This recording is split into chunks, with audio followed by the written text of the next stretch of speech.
السلام علیکم ورحمۃ اللہ وبرکاتہ، نحمدہ و نصلی علی رسولہ الکریم، اما بعد۔ امید کرتا ہوں کہ آپ تمام ساتھی خیر و عافیت سے ہوں گے۔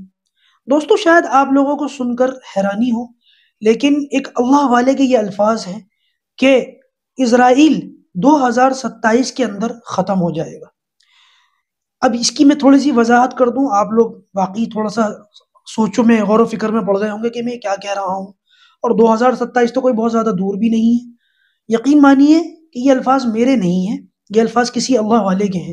ایک اللہ والا جو بچپن سے معذور ہے، اور اس سے اسرائیل اتنا زیادہ چڑھتا ہے کہ وہ شخص اپنی اسی معذوری کی حالت میں اپنے گارڈز کے ساتھ فجر کی نماز کے لیے جا رہا ہے، اور ہیلی کاپٹر سے اس بندے کے اوپر حملہ کر دیا جاتا ہے۔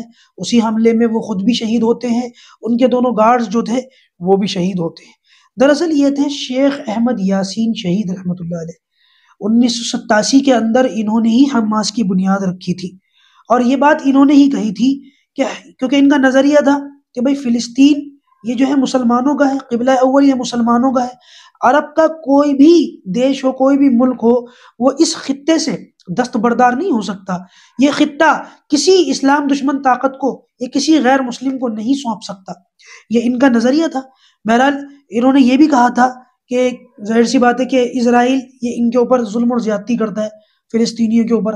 آج کس طریقے کی ظلم و زیادتی کر رہا ہے ہم سب اپنی آنکھوں سے دیکھ رہے ہیں، پوری دنیا دیکھ رہی ہے۔ اسی ظلم و زیادتی کے بارے میں ہم نے بچپن میں کتابوں کے اندر پڑھا تھا کہ ظلم کی ٹہنی کبھی پھلتی نہیں، ناؤ کاغذ کی صدا چلتی نہیں۔ تو یہی بات انہوں نے بھی کہی تھی کہ یہ لوگ جو ہے نا، یہ ظالم ہے، اور ظالم کا معاملہ زیادہ دنوں تک چل نہیں سکتا۔ میں نے مدرسے کے اندر بھی یہ بات پڑھی تھی کہ حکومت کفر کے ساتھ چلائی جا سکتی ہے، ظلم کے ساتھ نہیں چلائی جا سکتی۔ یہی وجہ ہے کہ فرعون کفر کرتا تھا تو ایک عرصے تک وہ رہا، لیکن جب اس نے ظلم کرنا شروع کرا تو اللہ تعالیٰ نے موسیٰ علیہ السلام کو بھیج کر اس کی حکومت کو بالکل اس کا نام و نشان مٹا دیا، ختم کر کے رکھ دیا۔ لہٰذا یہ جو شیخ احمد یاسین تھے، ان کے ایک انٹرویو کا ویڈیو ہے جس میں یہ جواب دیتے ہوئے یہ کہہ رہے ہیں کہ 2027 تک یہ لوگ ختم ہو جائیں گے۔ پہلے تو انہوں نے کہا بہت جلد ختم ہوں گے، پھر انہوں نے کہا کہ 2027 تک ختم ہو جائیں گے۔ اور پھر جو انٹرویو لینے والا شخص تھا، رپورٹر تھا، اس نے کہا کہ آپ نے اسی سال کو کیوں مقرر کیا؟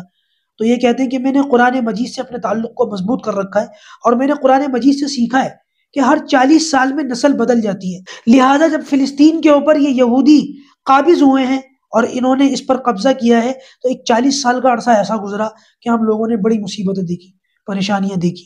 اس کے بعد پھر دوبارہ 40 سال کا عرصہ شروع ہوتا ہے، اور یہ جو دوسرے 40 سال شروع ہوتے ہیں، اس کے اندر ہمارے اوپر بمبنگ کی گئی، ہمارے بچوں کو ذبح کیا گیا، بہت برے حالات ہم نے دیکھے۔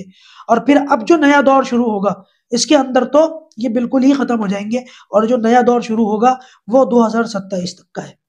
بہرحال خود یہودیوں کا اپنے بارے میں یہ کہنا ہے کہ ممکن ہے 2026، 27، 28 تک ہماری یہ جو حکومت ہے یہ ختم ہو جائے۔ اور یہ لوگ اپنی اس بات کی دلیل میں وہ پرانے قیاسے پیش کرتے ہیں کہ فلاں نبی کی جو حکومت تھی وہ اتنے سال تک تھی، فلاں نبی کا جو ہمارے بنی اسرائیل کے اندر نبی بنا کر کے بھیجے گئے ان کا 80 سال تک کا ایک عرصہ تھا، فلاں نبی کا ایک 80 سال تک کی ان کی حکومت تھی۔ تو بہرحال یہ بات تو یہ لوگ خود بھی کہتے ہیں، خود یہودی بھی اس بات کو کہتے ہیں۔